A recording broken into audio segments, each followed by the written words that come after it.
Қыздар, тандыр самса жегілеріңіз келіп жүрсе, үй жағдайында да осылай тандыр самсалар пісіруге болады. Дәл базардағыдай өте дәмді болып шығады. Жасап көрулеріңізге кеңес беремін. Мен өзім дайын Отау Фудтың қатпарлы қамырларымен дайындадым.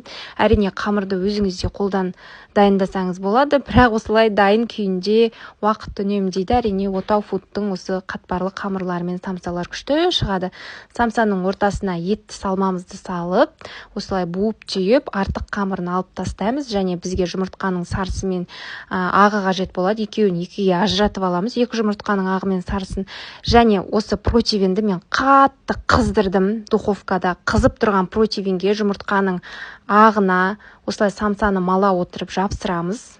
Үстіне осылай қойып шығамыз, немесе және бетіне жұмыртқаның сарысын жағып, кунжут сеуіп, дәл осы күйінде 20 минутқа қызып тұрған духовкаға жібереміз. 20 минуттан кейін алып шығып, теріс қаратып, самсаларыңыз толықтай піскенше шамамен 15 минутқа жібереміз. Яғни самсаларыңыз құлап кетпейді. Дәл осылай шамамен енді 15-20 минутқа жібересіз ғой, самсаңыз піскенше пешіңіздің ыңғайына қарап. Жаңа 20 минут пісіріп алдық қой, жартылай. Жаңа жұмыртқаның ағының арқасында осылай самсаларыңыз жабысып қалады да күшті болып. Осымен самсамыз дайын, ас болсын.